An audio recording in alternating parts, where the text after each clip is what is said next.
These 10 days, we went through an entire course of study, beginning with there are three kinds of words in Arabic: an ism, a fi'l, and a harf. An ism is a person, place, thing, idea, adjective, adverb, or more. A fi'l is a word stuck in either the past tense, the present tense, or the future tense. A harf is a word that makes no sense unless another word comes after it. When we started studying the ism, we discussed that the ism has four properties: status, number, gender, and type.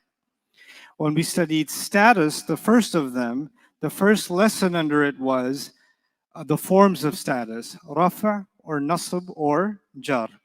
We discussed at the time that rafa has two jobs. One job is that it's the doer. The other job is it's the default. If you have no reason to make it anything else, leave it in the rafa form. Nasb has two jobs, which is either it's the detail of a fi'l, the object of a verb, or it's beat up by a harf of nasb, which we'll come to a little bit later. Jar also has two jobs. It's either after and of, which is a mudaf ilayh, as we will see later on, or it comes after a harf of jar. So that's your forms of status: rafa, nasb, jar. The second lesson we studied under status was how to tell status. You can tell status by ending sounds or by ending combinations. By ending sounds, I mean u or un for rafa, a or an for nasb, e or in for jar. And by ending combinations, I mean ani or a for two rafa, aini or ay for two nasb, aini or ay for two jar, una or u for plural rafa, ina or e for plural nasab, ina or e for plural jar, and then atun or atu for plural feminine rafa, atin or ati for plural feminine nasab, and atin and ati for plural feminine jar.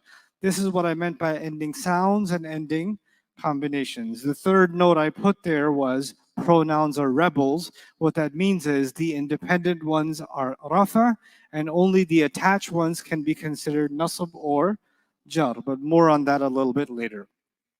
Okay, then we talked about light status versus heavy status. Normally, an ism in Arabic should be heavy.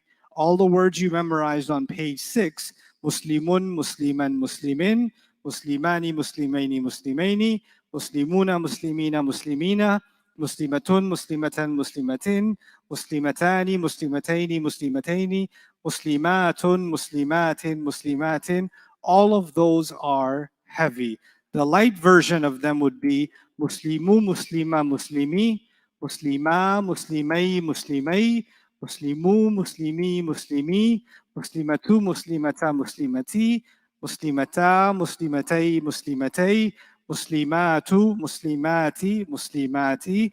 We have only four reasons in Arabic to make an ism light. Otherwise, it should be normally heavy. Another thing that is important to note when figuring out what is the status of an ism is we should always look for the combination first and look for the sound second. Always look for combinations first. The four reasons for an ism to be light are either it's a mudaf, because a mudaf always has to be light, no alif lam, or it is someone you're calling, ya Karimu, ya Zaidu, etc., etc. The one you're calling has to become light. Incidentally, it's in your notes, but I didn't teach it to you. When you call someone who's a mudaf, then they also have to be nasb. What that means is you don't say Ya Rasulullah, you say Ya Rasulallah. You don't say Ya Abdullah, that's wrong. You say Ya Abdullah. So the mudaf has to become nasb when if it's being called. But if I just called Zaid, I say Ya Zaidu. I leave him rafa. Again, if I call someone who's a what? A mudaf. Like Allah's name is Rabbul Alameen. Rabbul Alameen. But when I call him, I don't say Ya Rabbul Alameen. I say Ya Rabbal Alameen. Ya Rabbal Alameen.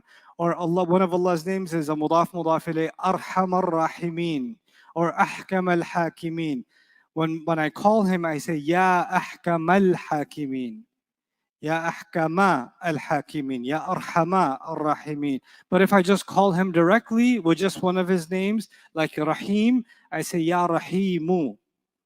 Ya Rahimu. So the only time that becomes nasab is if it's a mudaf. Anyway, so the first reason, once again, just to recap, the first reason was for an ism to be light is a mudaf.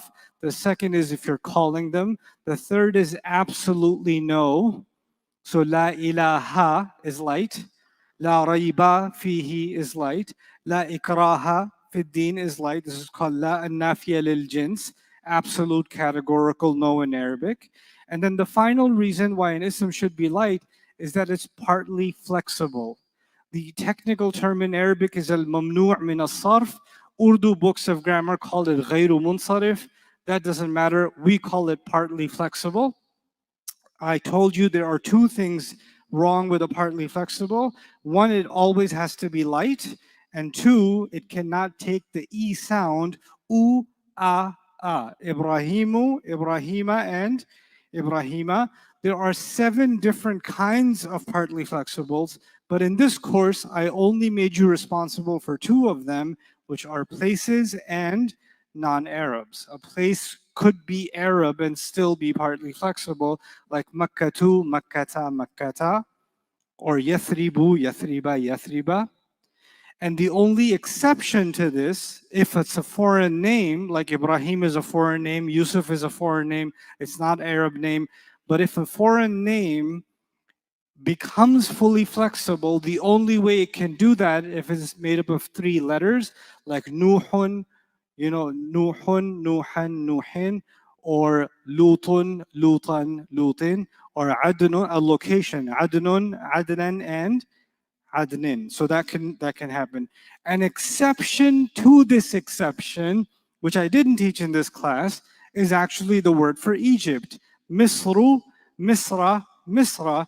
Even though it's 3 letters, it's still partly flexible. I didn't drop that bomb on you earlier, but now it's time for you to deal with the pyramids. So Misru, Misra, and Misra. And the reason for that is actually the word Misr is an Arabic word already, which means countryside. And then Misr is also the word for a non-Arab land, Egypt. So there was a confusion between the Misr, the word that's Arabic, and Misr, the word that's not Arabic. So even though it's 3 letters, making it fully flexible would confuse it with the actual generic Arabic word, Misrun. So the Quran, when you see the word Misr in the Quran and it's fully flexible, that refers to countryside.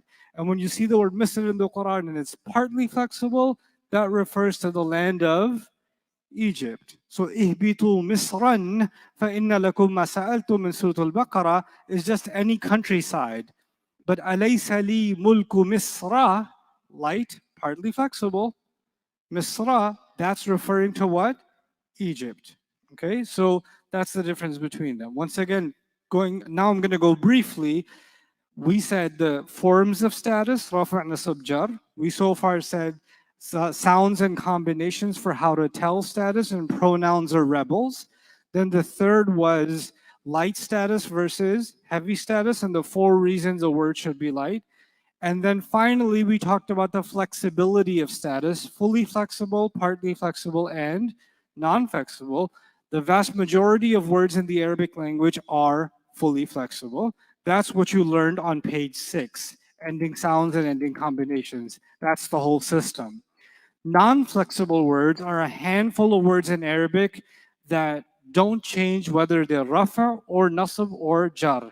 The wrong thing to say is they are not rafa, nasab or jar. The right thing to say is they do not show rafa or nasab or jar. They do have a status, they just cannot show it to you. An easy example of non-flexible words is words that end with alif, like Isa or Huda or Hadha. Once they end with alif, you can't do anything. But it's not limited to that, there are others too. That leaves us with the partly flexible category. And again, we covered this already, but just to remind you, partly flexibles for you right now are places and non-Arabs. The Rafa version is U, the Nasab version is A, and the Jar version is also A. Incidentally, going back on light and heavy, one important reminder is when you put al on a word, like al-Muslimu, then we no longer care about the question of light versus heavy, but you should know how to say the Muslim chart with al on it, because it's different from the light chart and it's different from the heavy chart. It's its own identity. So let's go through that. Al-Muslimu, al-Muslima, al-Muslimi, al-Muslimani, al-Muslimaini, al-Muslimaini, المسلمون المسلمين المسلمين المسلمة المسلمتا المسلمتي المسلمتان المسلمتين المسلمتين المسلمات المسلمات المسلمات. In other words, the extra noons on the combinations stay, the tanweens go away. That's with al. Okay, that was our study of status. Then we went on to the study of number, where the singular we already know. The pair is ani, aini, aini, we already know. The issue with number study was the 5 kinds of plurals. That's really where the meat of the subject was, 5 kinds of plurals. The first kind of plural is the masculine plural, una, ina, ina, which you memorized as muslimuna, muslimina, muslimina. Those plurals are referring to people or intelligent beings. People or intelligent beings, jinns, angels. Sometimes it can even be used for Allah subhanahu wa ta'ala for royalty. Then you have the atun, atin, atin, which can be used for women, but it can be used for non-humans too, like ayatun, ayatin, samawatun, samawatin.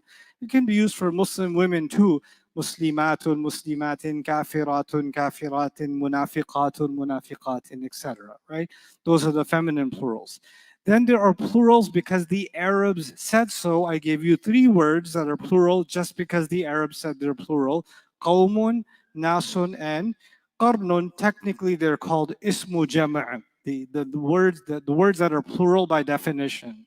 Just by definition, they're considered plural because the Arabs said so. That leads us to the technical category, broken plurals, jam'u taksir, broken plurals. And the broken plurals are of 2 kinds, human broken plurals and non-human broken plurals. The way the Arabs talk about this is jam'a taksir aqil and jam'a taksir ghayru aqil. Possessing intellect, not possessing intellect. No reference to your cousin.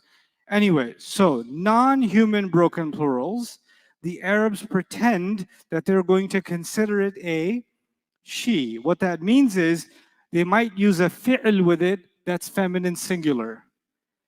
They might use an adjective for it that is also feminine singular. They might use a pointer for it, هذه, that is feminine singular. That's what that means, that they're considering it a she. With human broken plurals like ulama or aqwam or words like that, words that refer to human beings, anbiya, rusul, kuffar, etc. Those kinds of words can be considered she, but can actually be considered what they really are. So to take 2 opposite examples for you to remember, rijal and nisa are both broken plurals. Rijal and nisa. Rijal means men, nisa means women, and they're both broken plurals. Rijalun could be considered singular feminine grammatically, or plural masculine because that's what they really are. Nisa could be considered singular feminine grammatically, or feminine plural because that's what they really are. So your 2 options are either singular feminine or reality. Those are your options, okay? That's our study of number. Number gets done. The only other comment I'll make as a helpful hint for you is broken plurals are mischievous. You don't know they are broken plurals until you learn their what? Meaning. Without meaning, they look like singular because they end with ending sounds. They don't have combinations that give them away. Okay. So that was status, and that was also number. Moving on to gender. We don't study the masculine because the assumption in Arabic is every ism is by default masculine. We only study the feminine. Within feminine, there are two categories, real feminine and fake feminine. Real feminine requires common sense, which is becoming more and more rare nowadays. But real feminine is a biological quality that has been around since the beginning, since Allah created Adam alayhi salam and our mother Hawa salamun alayha. That's real biological feminine. Whether it's animals or human beings, that's the female. Now, the fake feminine is where the grammar work comes in. Because in English, we have he, she, and it. But in Arabic, even for the it, it's either going to be a huwa or a hiya. There's no it, technically. So everything has to have a gender because everything has four properties. A book has four properties, including gender. The sun has four properties, including gender. That doesn't mean the sun has a biological gender. It means it has a grammatical gender. Okay?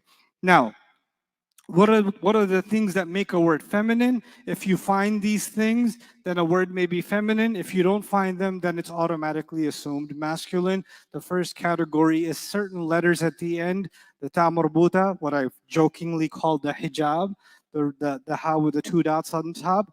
It can make a word feminine. And I say the word can knowingly because there will be cases where you will see the ta marbuta and the word will still not be feminine. So that will depend on context, okay? The second is the alif maqsura, which is a ya with a dagger on top. And sometimes they don't write the dagger on top, but it's understood. Like al-husna, al-kubra, al-yusra, al-uthma, etc., etc. Those are considered feminine, and those are usually superlative words. What that means, and I didn't teach you that in this class, but I'm telling you now. Al-husna means the most beautiful. Al-uthma means the greatest. Al-Kubra means the biggest. Okay? Al-Yusra means the easiest. So it's the EST, the superlatives that are used in this pattern, feminine superlatives. Okay? Then there was the alif mamduda, the stretched out alif with a hamza at the end.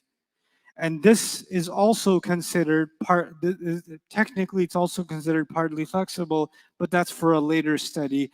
What you need to know is you might find these endings and they will be considered feminine.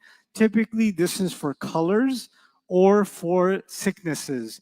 So bayda'u is yellow, sawda'u is black, hamra'u is red, khadra'u is green, zarqa'u is blue.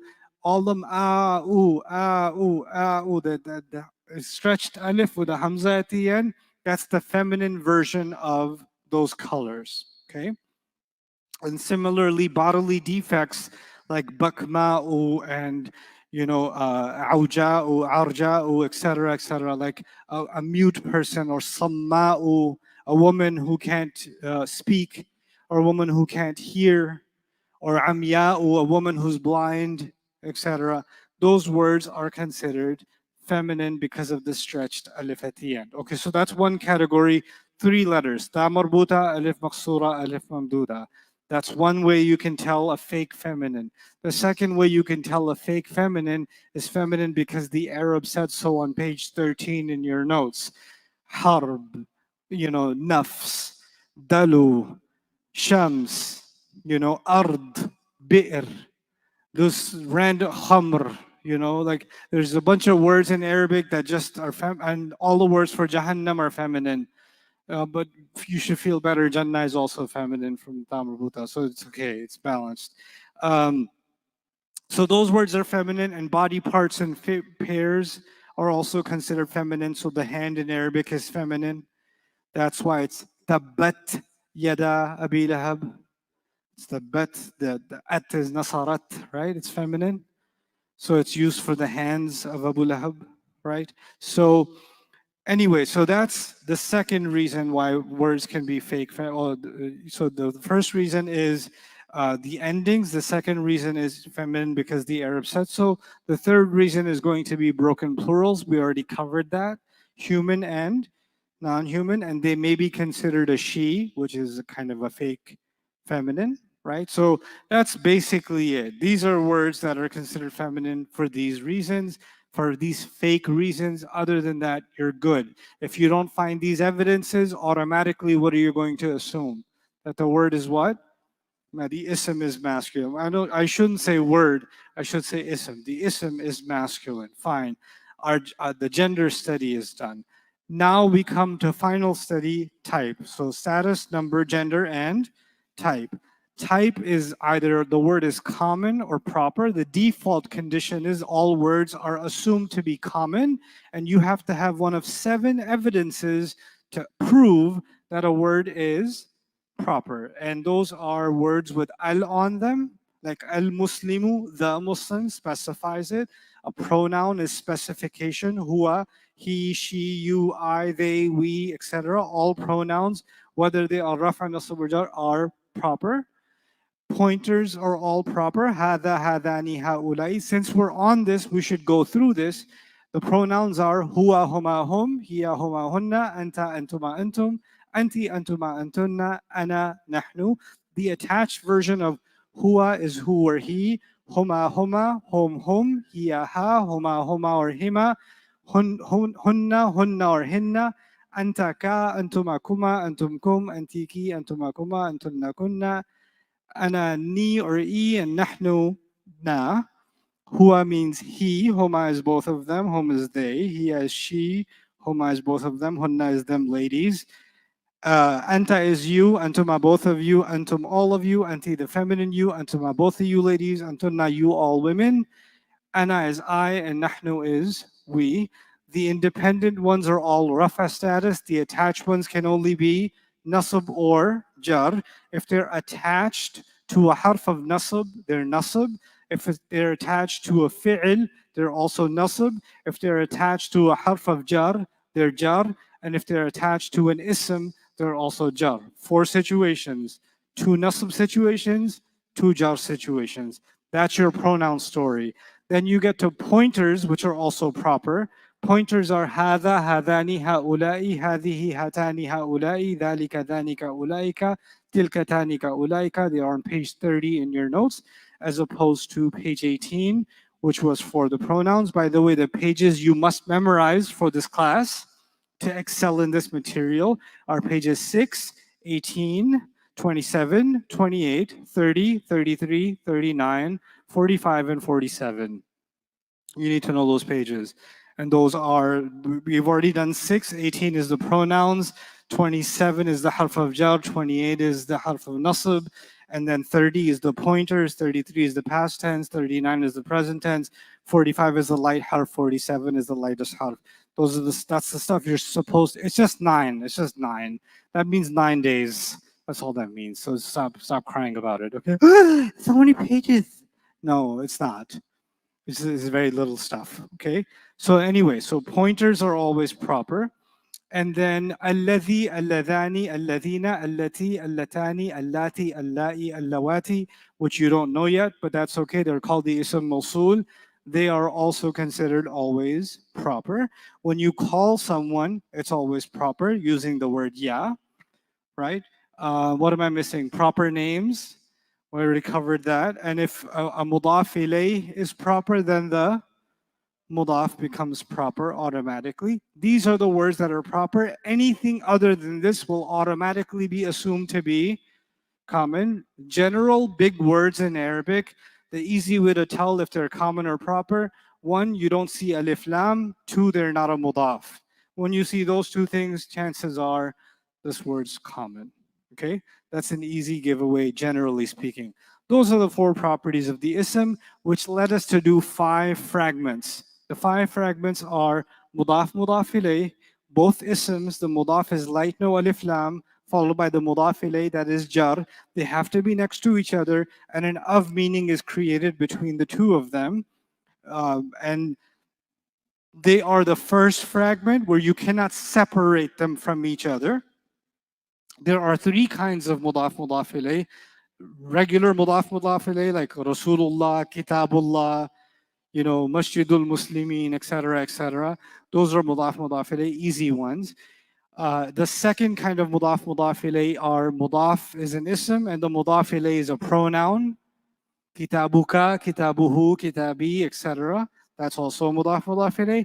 And then there are special mudafs on page 20, which are bayna, tahta, fawqa, ba'da, before, after, above, below, those kinds of words. They're naturally mudaf, and the word that comes after them is a mudaf ilayh, even though you don't get the meaning of an of from those words. So that's your first fragment, mudaf and mudaf ilayh. And of course, I remind you again, the mudaf ilayh is proper, which means that the mudaf becomes proper. The three properties of a mudaf are from itself. The fourth property type comes from the mudaf ilayh. The mudaf ilayh is a unit, which means that you have to look at them as one concept. You shouldn't separate them. Just like grammatically they're bound together, meaningfully they're also bound together.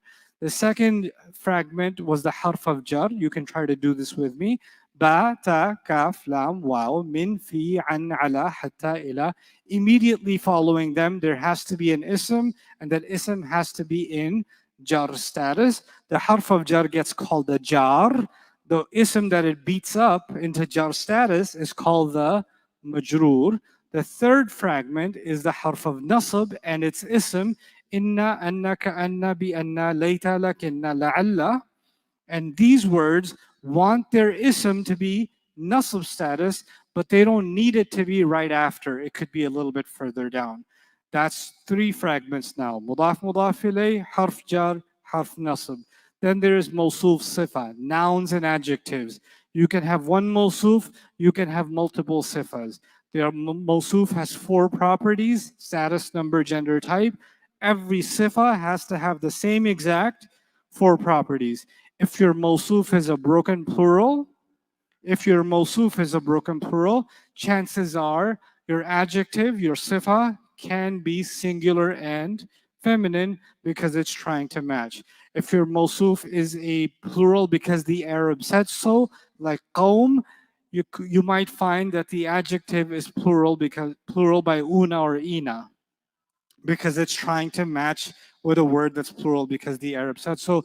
Those are the unusual cases. Just like a harf of nasab, mawsuf sifa don't have to be right next to each other. There may be some distance or gap between them.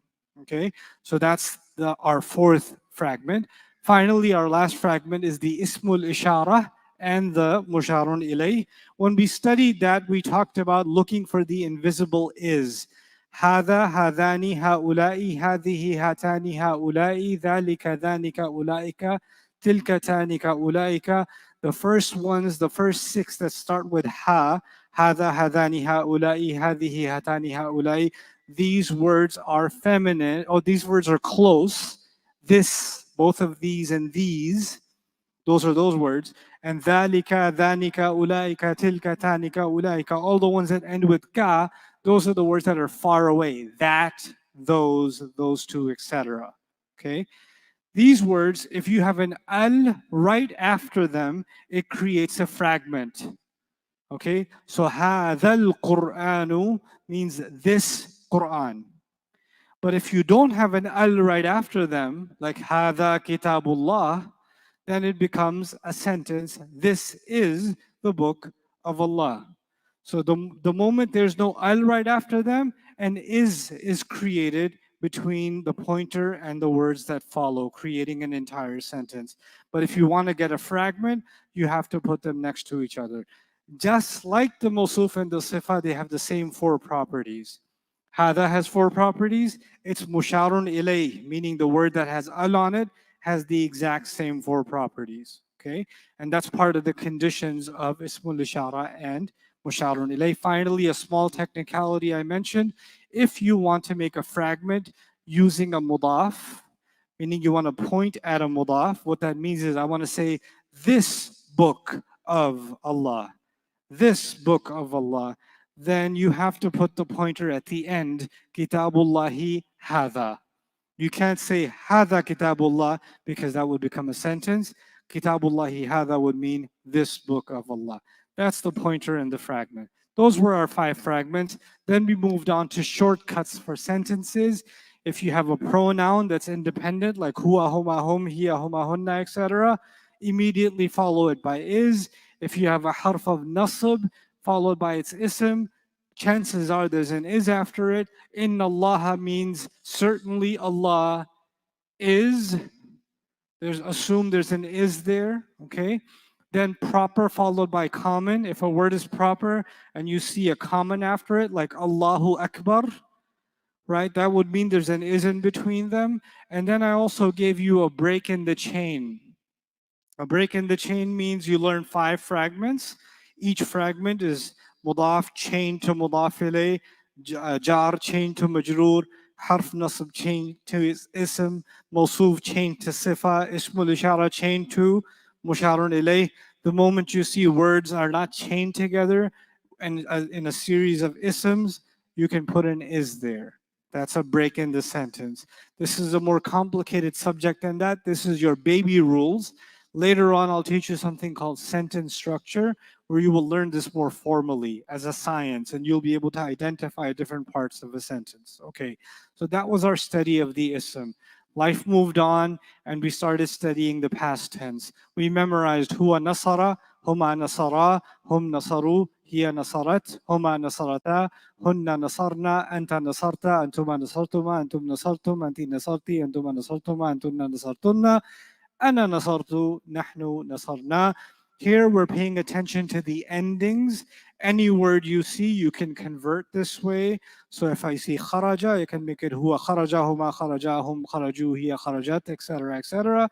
When you see these endings, each one of those endings tells you who did it, who's the doer of that past tense act. And then we learn 2 additional things about the past tense, which apply to all fi'il. One, you can attach a pronoun to it. So nasara ni, I can attach a ni at the end. When you see an attached pronoun, you ignore it at first, even though you know what it means and where it came from. By the way, it came from page 18. You ignore it, you just translate nasara, he helps. Then you can translate ni. Nasarani means he helped me. If you don't follow this process, you will make the mistake of looking at ni, thinking it means me, and you'll translate I helped, which is absolutely wrong. Haram, bid'ah, kufr, and etc. etc. Okay? So don't do that. Nasarani, he helped me. Okay. Now, that's the past tense with the attached pronoun. Then we talked about the outside doer. If you have the huwa version or the hiya version, you should look for the possibility of an outside doer, which means an ism that will come after and will be rafa. It doesn't have to be immediately after, it could be sometime after. Moving on, we studied the present tense. The present tense, if you were to memorize it one day, will sound like this. هو ينصر هما ينصران هم ينصرون هي تنصر هما تنصران هن ينصرن أنت تنصر أنتما تنصران أنتم تنصرون أنت تنصرين أنتما تنصران أنتن تنصرن أنا أنصر نحن ننصر. However, for you to give you baby steps, I said there are 12 shortcuts. A or u means I. Na or nu means we. Ya or you means he. Ya with ani means both of them. Ya with una means they. Ya with na means those women. Just like there are 4 kinds of ya, there are 4 kinds of ta. Ta means you. Ta with ani means both of you. Ta with una means all of you. Ta with na means you ladies. Ta by itself can also mean she, which I called 7-Eleven because it was item 7 and item 11. And then ta with ina is the feminine you, anti. Tansurina, ta and ina, that means anti. Those were the clues. When you look at a present tense, you look at the beginning, then you look at the end. An important shortcut for you, never look at the end first, because when you see una, you just say they, but it could be ta and una, which does not mean they, it means all of you. Right? So look for the beginning and then look for the ending and then translate carefully. Okay. So that was the present tense. We then moved on to learn something about the light present tense and the lightest present tense.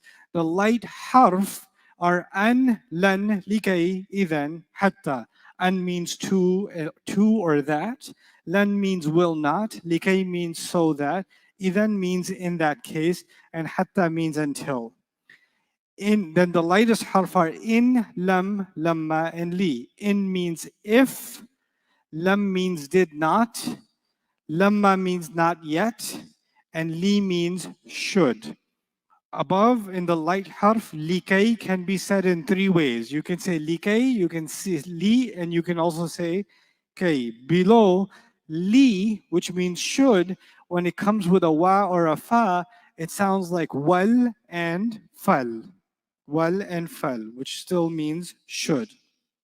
Now, how do you make yansuru or tansuru or ansuru light? You make it yansura, tansura, ansura. How do you make them lightest? Yansur, tansur, ansur. How do you take words that have a noon at the end, like yansurani and yansuruna? How do you make them light? You get rid of the noon. Yansurani becomes yansura. Yansuruna becomes yansuru. And that's the exact same thing you do when you make them L plus, meaning lightest. So yansurani, the light version is yansura. The lightest version is also yansura. Yansuruna, the light version is yansuru. The lightest version is also yansuru, and so on. But there are two words on page 39 in those conjugations, ya with na and ta with na, which means those women and you women, they do not change. The normal version is yansurna, the light version is yansurna, the lightest version is also yansurna. The normal, light, and lightest is all tansurna, tansurna, tansurna. That was normal, light, and lightest when it comes to the present tense. The same formula applies. You can have an attached pronoun, ignore the attached pronoun, figure out the beginning, then attach the pronoun. You can also have the same thing, the hua or the hiya version can be used, and you can have an outside doer, the same way that we used to have for the past tense. So an outside fa'il can also happen with the present tense. Then we talked about forbidding and commanding. And I gave you a list of common sense rules for forbidding and commanding. We won't go over that, but I will tell you the rules. The rule for forbidding is la, followed by the lightest present tense in the second person. Lightest present tense in the second person. La tansur, anta la tansur, don't help. Antuma la tansura, neither of you should help. Antum la tansuru, don't help, all of you. Anti la tansuri, like the angels told Maryam, la tahzani, don't be sad, Maryam, la tahzani. Because he's feminine, so it's ta and ina, so it becomes la tahzani, okay? Or anta, or Allah told Adam and Hawa, don't go near the tree. Antuma la taqraba hadhihi shajara. Okay? But when he told us to stay away from the money of the orphan, which is taqrabuna, he said, la taqrabu mal al yatim. La taqrabu, all of you stay away from, don't go near the money of the orphan, right? So that's forbidding. When it comes to commanding, things get a little bit more tricky. You're still using the anta versions. You're going to make it the lightest at the end. You're going to remove the ta from the beginning. When you remove the ta from the beginning, one of two things will happen. One, you can read the word and you're fine. Like tujahidu becomes jahid. You're good. That's a command. Or you remove the word like taqra'u becomes qra'. And now you can't read it, so you have to add an alif. And once you add an alif, that alif can only have one of two sounds, u or e, which will be determined by the second last letter. If the second last letter has u on it, that alif will get an u. If it has anything else, it will get an e. So in the case of qra, it will become iqra. Those were all the rules you learned in this class. Okay?